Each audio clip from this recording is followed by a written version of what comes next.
tout le monde. Je crois que la question que j'ai reçue le plus souvent sur Instagram, c'est pourquoi je suis devenue prof de pilates, où est-ce que je me suis formée, comment ça se passe mon métier. Énormément de questions liées à le pilates. Donc ça risque d'être une vidéo un peu longue, donc on va te chercher une tisane, un petit café, un verre d'eau. Moi j'ai ma énorme gourde avec moi, je pense que je vais en avoir besoin. Puis on va parler de pourquoi j'ai choisi ce métier. Je vais vous raconter un petit peu mon parcours et ça a été quoi le déclic qui m'a fait faire cette reconversion professionnelle. Comment j'ai choisi ma formation, combien ça coûte, combien de temps je fais la formation, les difficultés que je rencontre dans ce métier, la réalité du métier hors de le romantiser des beaux studios pilates et pourquoi j'aime trop faire ce métier aussi. Un petit peu de contexte, donc j'ai fait la gym depuis que j'ai 8 ans à peu près et après j'ai changé pour la danse classique, donc ça a été un énorme amour. J'ai fait la danse classique jusqu'à il y a encore l'année dernière, j'en faisais encore. Donc on va dire que j'ai toujours eu cet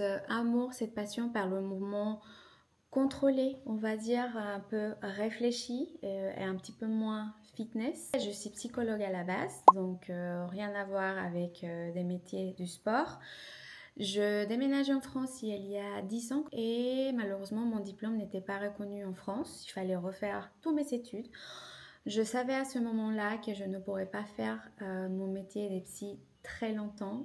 J'adore les métiers créatifs, j'adore le côté social, j'aime beaucoup travailler avec les humains, mais il m'est manqué en psychologie ce côté un peu plus explorer sa créativité. Du coup, pendant tous ces temps de recherche professionnelle, il y a eu les 3 enfants, donc 3 grossesses. Premier accouchement très très long. Après l'accouchement, je ne sentais pas ma jambe droite. Des énormes séquelles, je pouvais à peine marcher, je boitais beaucoup. Bon, ça c'est une autre histoire, c'est une longue histoire. Heureusement aujourd'hui tout va bien. J'ai retrouvé toute la mobilité. Du coup, j'ai dû faire énormément de rééducation. J'étais allée voir des kinés. Je suis allée voir aussi un neurologue qui m'a fait des chocs pour réveiller un peu les nerfs.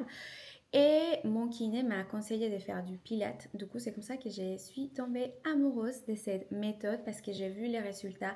Dans l'espace de 1 mois, j'ai retrouvé à 100% les sensations et la mobilité de ma jambe grâce au pilates. J'ai beaucoup aimé, j'ai beaucoup accroché avec la méthode. Sauf qu'à l'époque, il y a 8 ans, les studios pilates, ça ressemblait absolument pas à ce que c'est aujourd'hui. C'était dans un centre de kiné, donc il y avait un côté un peu plus médical. Du coup, pour me déplacer, j'ai préféré le continuer à les faire chez moi. J'ai regardé des vidéos YouTube et c'est comme ça que j'ai commencé à m'entraîner, mais j'avoue que j'étais pas du tout régulière après entre deuxième grossesse, troisième grossesse, et j'ai repris la danse classique et je dirais que c'est ça qui a fait complètement le déclic. En fait, quand je me suis posé la question, c'est quoi que j'adore le plus de ma journée, ça a été aller faire mes cours de danse classique. Sauf que je sais très bien qu'à 30 ans, je ne pouvais plus faire une école de danse. Et c'est là où la connexion danse classique, mouvement, pilates m'a fait un match. Sauf que bien évidemment, je pense que vous le sentez aussi, on ne se sent pas légitime. Je n'étais pas absolument sportive du tout. Je ne savais pas si je pouvais parler devant un groupe, encourager des filles, tenir aussi dans le côté physique. J'avais énormément de questions, je ne me sentais pas prête du tout à faire le pas. Mais le fait que le Pilate m'a aidé à me reconnecter à mon corps d'une façon un peu plus douce, à retrouver la mobilité, je me disais, mais je veux absolument transmettre ça à des femmes qui ne se sentent pas à l'aise avec leur corps, qui peut-être ont aussi des difficultés, des problèmes, ou simplement montrer aux filles que faire du sport, ça peut être super sympa, ça peut se faire dans une bonne ambiance, on peut se retrouver entre filles. En plus, à ce moment-là, c'était la vibe des studios pilates de beaucoup de femmes. C'était vraiment hyper à la mode et j'en avais testé plusieurs. Je trouvais ça tellement super sympa comme idée. Du coup, moi, je voulais faire partie aussi de toute cette expérience. Et en même temps, tous ces pensées, vraiment, on est des fois notre pire ennemi. Je ne me sentais pas du tout fit. Quand je voyais les corps de tous les profs de pilates, je me disais, mais moi, j'ai zéro muscle, énormément syndrome de l'imposteur. Je me suis renseignée à Annecy, mais malheureusement, je n'ai pas trouvé des centres, des formations qui me paraissaient intéressants. Je trouvais un seul centre de formation, mais la formation se faisait en un week-end. Bien sûr, j'avais fait mes recherches sur Internet et je voyais que la méthode Pilates était assez vaste et pour le faire en un week-end, ça me paraissait pas assez. Et c'est comme ça que je suis tombée sur la formation avec Miranda Matic à Genève, dans le centre suisse yoga et pilates. J'allais voir sur le site n'était pas très clair, du coup j'ai pu appeler la formatrice qui a été disponible. Je pense qu'on a discuté pendant 1 heure. Je m'avais noté toutes mes questions. Ça m'a assez convaincue son approche très thérapeutique. L'anatomie, j'avais l'impression que c'était très vaste. J'avais posé énormément de questions par rapport à ça, par rapport à la méthode, quel style de pilates elle enseignait. J'avais vu que c'était une des seules à enseigner les 4 machines. Du coup, moi, je voulais vraiment découvrir la méthode avec toutes les machines. Et j'avais aussi regardé un autre centre de formation à Genève qui proposait, je crois, que aussi les 4 machines. Sauf que, je sais pas, j'ai eu un petit peu moins le feeling. Toute la partie anatomie, je trouvais que c'était un petit peu moins vaste qu'est dans le centre où je me suis formée. Les horaires collaient bien. Elle propose 2 formules. Donc, soit tu le fais en 4 semaines intensives, donc c'est non-stop, soit tu le fais en 8 mois à peu près. Donc, tu as une semaine intensive dont tu fais math work 1, 2, 3 et accessoires. Et après, tu as un week-end par mois et avant de passer ton examen. Donc, moi, j'ai préféré cette partie-là parce que déjà, c'était plus compatible avec ma vie de maman. Et je pense que quand tu travailles, même si tu n'as pas d'enfant, tu peux garder une activité salariée et le week-end, aller faire ta formation. Et aussi pour toute la partie entraînement personnel, pouvoir faire des cours d'observation, pratiquer, t'entraîner aussi avec des cobayes. Je trouvais que c'était beaucoup plus facile cette formule-là. La formation coûte 7000 francs. Donc, je sais qu'elle n'est pas donnée. Après, moi, j'ai fait la formation, ce qu'on appelle Pilates Pro. Donc, tu as toutes les machines. Je crois qu'elle propose aussi des formations moins coûteuses où tu as la formation tapis. Là, c'est vaste, c'est obligatoire. Tu dois absolument la faire. Et après, tu peux choisir. Je pense qu'elle propose aussi que Reformer. Est-ce que ça vaut la peine de faire la formation complète? Honnêtement, je vous dirais, si vous avez les moyens, oui, investissez dans vos métiers parce que la méthode, elle est tellement vaste pour comprendre toute la biomécanique, le fonctionnement en profondeur de la méthode. Le fait de voir les autres machines, ça nous aide beaucoup à comprendre pourquoi tel ou tel exo a été créé. Alors que c'est mon avis personnel, si on voit une seule méthode, on peut le comprendre aussi, mais d'une façon peut-être un peu moins complète et peut-être un peu moins clair aussi. On ne sait jamais si dans un mois la chaise explose ou la tour par exemple. Je vois qu'il y a de plus de studios qui proposent le cardiaque, la tour. Donc on ne sait jamais. Moi je pense qu'aujourd'hui le reformer est très à la mode, mais les modes passent. Et avoir toutes les compétences en tant que prof de pilates, c'est très important. On travaille avec le corps humain pour éviter de blesser les gens, de les mettre en danger. Ça, c'est le livre que tu dois l'apprendre par cœur dans ces 8 mois de formation. Elle commence la formation toujours avec le tapis, donc tu as tout l'anatomie. On fait énormément des analyses posturales. On voit absolument chaque muscle de le corps humain et chaque os, toute la colonne vertébrale, on doit l'apprendre par cœur avec toutes les pathologies qu'on peut avoir, scoliose, kyphose, hyperlordose, hernie discale, on voit tout absolument. C'est pour ça que j'aime beaucoup cette formation parce qu'elle est vraiment topissime en termes d'anatomie. C'est vraiment super. Son école Miranda, elle demande 30 heures de formation, d'entraînement personnel et après elle te demande de les faire aussi dans un studio, donc par exemple Reformer ou Chaise ou Cadillac. 30 heures, honnêtement, ça me paraît pas énorme. Je pense que c'est légèrement faisable. Je pense que c'est très important de faire cette partie-là. Comme ça, on peut s'inspirer aussi des profs, voir à peu près à quoi va ressembler notre métier et se rendre compte à ce moment-là si ça vaut la peine de payer 7000 francs. Donc, nos journées de formation ressemblaient à quoi? On arrivait le matin à 9 heures. On avait toujours la matinée pour revisser toute la partie anatomie. Donc, on avait des différents modules. Et après, c'était une heure de pause pour manger. Et l'après-midi, c'était toujours soit entraînement sur tapis, soit sur une machine. Là, on parlait beaucoup plus en mouvement, on bougeait. Et c'est vrai, souvent, le matin, on avait aussi une heure des cours. Donc, au début, c'était toujours la formatrice qui les donnait. Et après, c'était toujours une personne ou un cobaye qui donnait le cours. Et après, pour la formatrice, elle te donnait toujours une rétroalimentation. C'était hyper intimidant au début parce que quand on n'a jamais donné des cours, tu ne sais pas ce qu'il faut dire, comment il faut guider un cours, mais du coup, il faut se lancer pour la pratique fait qu'on s'améliore et on s'améliore de petit à petit. Et après, vous m'avez demandé, est-ce qu'il faut être sportive pour faire la formation? Moi, je vous dirais que ça dépend. Je pense que je vous dirais que oui, quand même. Parce que, bien sûr, il faut aimer ce goût par le mouvement pour pouvoir le transmettre à nos clientes. Après, et sportive, je pense que ça dépend de chacune. Moi, pendant la formation, c'est 8 mois. Je me laisse donner aussi pour m'entraîner personnellement, pour être plus régulière. Je faisais des pilates tous les jours pour pouvoir aussi me comprendre le mouvement, pour pouvoir le enseigner.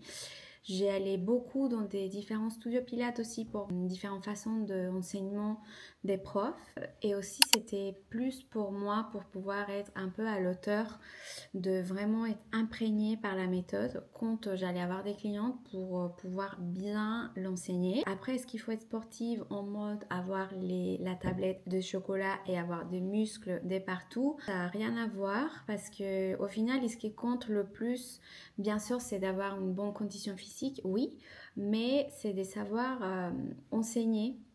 Comment expliquer la bonne position, bien enchaîner tes séances, que tes clientes te comprennent ce que tu es en train de leur montrer, de leur dire. Si il faut être sportive, mais pas non plus à haut niveau. À ce moment-là, je pense que moi, j'avais très peur de ne pas pouvoir enchaîner 4-5 cours d'affilée. C'était ma crainte principale parce que je n'étais pas du tout sportive avant de lancer ma formation.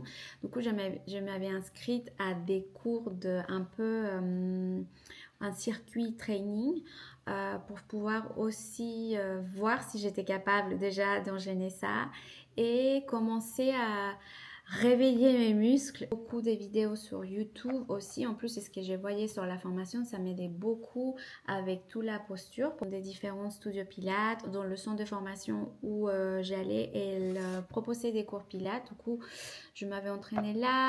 Donc voilà, c'est un peu comme ça que j'ai commencé. Donc moi, j'étais à la moitié de ma formation. J'étais déjà présente sur les réseaux sociaux. Il y a eu quelqu'un qui m'a contactée par message privé pour me dire qu'elle avait tombé sur mon compte, qu'elle était très intéressée par mon profil et elle allait ouvrir un studio pilates à Genève et pour voir si j'étais OK pour lui faire un cours de test. Bien sûr qu'à ce moment-là, je n'avais pas beaucoup d'essor d'enseignement. J'étais un peu perturbée par l'idée de faire un cours professionnel, on va dire, pour me lancer dans le côté pro.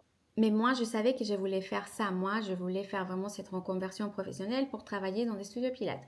Du coup, j'ai dit oui. Avant de lui faire le cours, je m'avais beaucoup entraînée avec des cobayes. Donc, je faisais au début des cours chez moi. J'ai invité mes copines, mes connaissances, ma voisine. Et honnêtement, je vous conseille vraiment de faire ça le temps que vous faites votre formation. N'attendez pas à la finir pour vous lancer au milieu professionnel parce que on se sent jamais prête. Vraiment, on a toujours cette syndrome de l'imposteur de ne pas se sentir légitime. Moi, je l'ai eu énormément. Je ne sais pas pourquoi. Je me disais, mais j'ai 30 ans. J'ai fait la formation avec des filles qui ont 18 ans. Qu'est-ce que je suis en train de faire ici? Je ne suis pas du tout sportive. Et on est vraiment, comme je vous disais, notre pire ennemi. Et ce qui m'a fait gagner beaucoup en confiance, c'est de ne pas me poser la question de me lancer directement à faire de séances. J'ai dit oui à la personne qui m'a contactée et c'est aujourd'hui dans le studio où je travaille. Donc, comme quoi, c'est important de se lancer même quand on ne se sent pas prête. Bien sûr, faut vraiment consacrer du temps à bien se préparer, mais on ne se sentira jamais prête. Moi, le premier cours que j'ai donné dans un studio, je sentais que ça a été vraiment tellement dur que je n'étais pas à l'auteur et ça c'était pas bien fait, j'avais oublié tel exo et la musique à la fin, je sais pas quoi. Les clientes, j'avais eu des super bons retours, je pense qu'elles sont rien du tout remarquées. Ce qui compte beaucoup, c'est l'énergie qu'on met et c'est un métier, donc bien évidemment ton premier cours ne va pas être parfait. Si je compare le premier cours que j'ai donné à le dernier cours que j'ai donné hier, bien sûr qu'aujourd'hui, je suis beaucoup plus professionnelle que je l'étais au début, mais ça prend de temps, c'est comme tous les métiers, donc n'ayez pas peur de faire quelques erreurs, ça nous arrive à tous. Et le premier cours qu'on donne, bien sûr qu'on n'est pas 100% satisfait de ce qu'on fait. Ok, donc on va parler de plus sérieux. J'ai l'impression qu'il y en a beaucoup de filles qui romantisent ce métier. Moi-même, je pense que je l'avais un petit peu romantisé. Bon, pas, je pense que pas vraiment. Au début, oui, quand je me suis entraînée dans des studios pilates, je me disais, mais c'est le meilleur métier, ça doit être tellement cool, tu travailles dans des beaux studios, avec la musique, tu as ton petit café, là. Et après, plus je m'entraînais, plus je me disais, ok, il y a beaucoup de fatigue psychologique, émotionnelle, physique. Je pense que les profs, elles doivent passer beaucoup de temps à construire leur cours. Donc, je commençais à voir un peu plus la réalité du métier. Donc, comme je vous disais, moi j'étais à la moitié de ma formation et du coup j'ai commencé avec le studio où je suis aujourd'hui. J'avais déjà mon certificat de pilates tapis, Mathwork, et j'avais déjà fini les 3 ou 2 modules Reformer. C'était ok pour que je commence à enseigner. J'avais déjà fait aussi tous mes sorts, mes attestations des sorts, des pratiques, tout ça.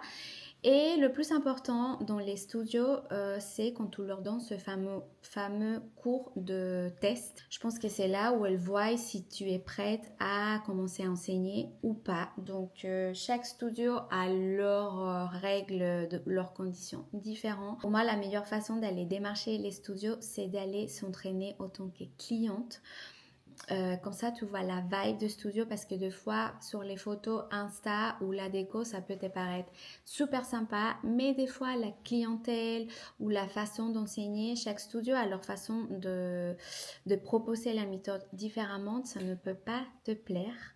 Donc, je te conseille d'aller d'abord en tant que cliente, comme ça, tu vois la prof, tout va la vibe et après les voir pour leur dire que j'étais en train de faire ma formation Pilates complète mais que j'avais déjà mon certificat à tapis et reformer si elles cherchaient des profs et ça s'est toujours passé comme ça. Je pense que c'est une histoire de feeling, de la confiance que tu as sur toi pour aller leur approcher et ça a été toujours aussi par un cours de test. Donc si vous vous sentez prête, faites-le. Et encore une fois, moi ce qui m'avait beaucoup aidé, c'était de faire des cours chez moi avec mes copines, avec mes voisines, de m'entraîner pour gagner surtout en confiance et savoir à quoi je pouvais m'attendre.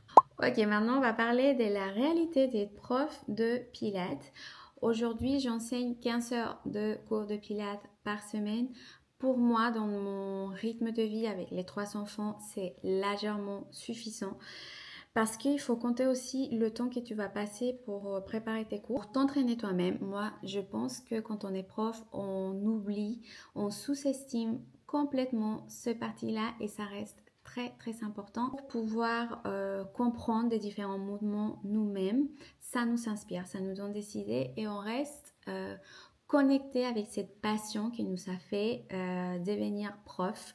Donc il y a ça et aussi pour moi, il y a les déplacements. Donc, j'ai fait le déplacement entre Annecy et Genève et on parle de 3 heures de route aller-retour. Donc, ça compte quand même beaucoup. Après, moi, je dirais que vous pouvez enseigner si vous êtes sur place où il y a les studios. Au début, je vous dirais de ne pas vous mettre pas plus de 10 heures par semaine parce qu'au début, on passe énormément de temps à construire nos séances.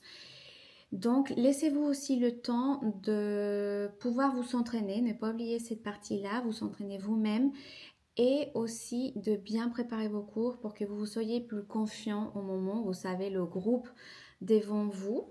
Et après, moi, je pense que 20 heures, ça me paraît assez. Ça dépend surtout aujourd'hui qu'il y a tout la vibe hot pilate qui est très à la mode en ce moment. Il y a de plus en plus de studios. Si vous travaillez dans une salle chauffée, moi je dirais qu'il ne faut pas plus de 3 heures de cours d'affilée parce que c'est énormément d'efforts physiques pour votre corps. Pensez aussi à autant de récupération qui est très importante. Moi, je me suis fait une entorse au genou où je ne pouvais pas bouger pendant un mois. Et je pense que c'est aussi parce qu'il y a tout le stress qui vient avec. Notre corps est fatigué. Donc, c'est très important de vous laisser aussi le temps de vous reposer, de pouvoir mieux enseigner et toujours garder cet goût par donner des cours et pas être vraiment en PLS parce que vous enseignez énormément d'heures. Après, je sais qu'il y a toute la partie à salaire, donc il faut que ce métier soit rentable. Vous pouvez aussi faire des coachings privés et je pense qu'avec 20 heures, c'est OK. Après, c'est différent si c'est reformer par exemple.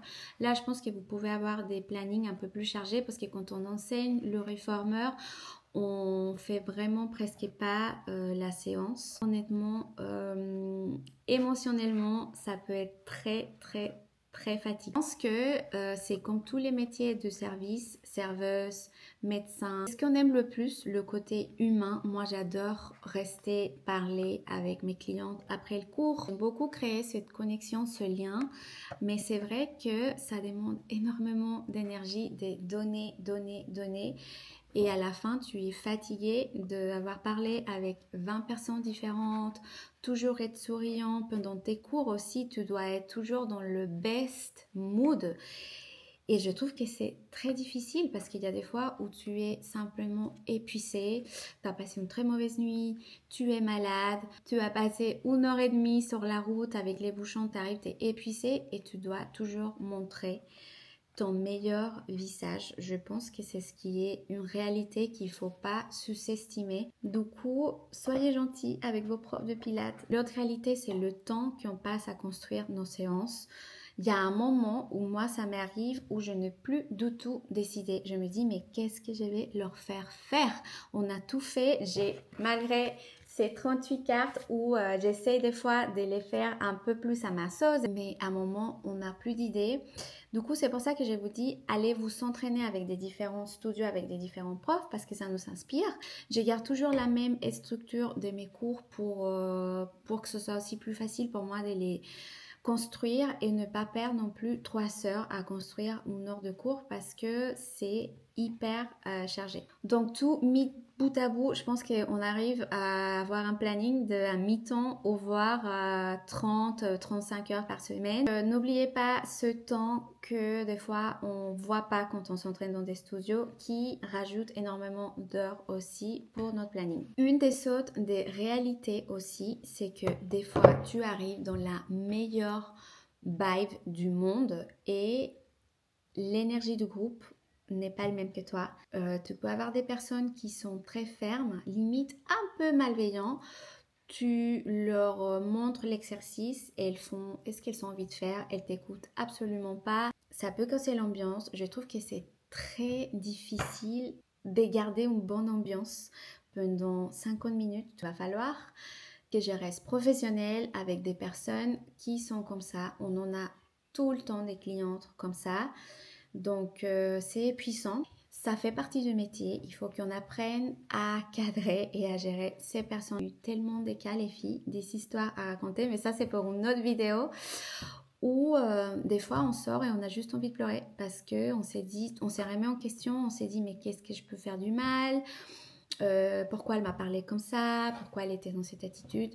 Je pense que c'est comme tous les métiers du service. Il faut essayer de se décrocher de ça et ça aussi, ça vient avec l'expérience. Donc, ça fait aussi partie de la réalité d'être prof pilates. Mais après, on a tout le côté gratifiant et ça, c'est aussi la réalité d'être prof de pilates. Moi, j'ai besoin que ça bouge, j'ai besoin d'être créatif, j'ai besoin de travailler avec la musique. Du coup, là, j'ai coché tous les cases. C'est tellement agréable d'arriver dans un beau lieu de travail, de bouger, d'écouter une bonne playlist, de faire des belles rencontres. Le Pilates m'a offert beaucoup ça. J'ai rencontré des magnifiques personnes, des filles qui sont super agréables, qui ont la même énergie que moi. J'adore discuter avec mes clientes habituelles. C'est vraiment hyper rechargeant. Je ne sais pas si c'est un mot en français, ça nous recharge.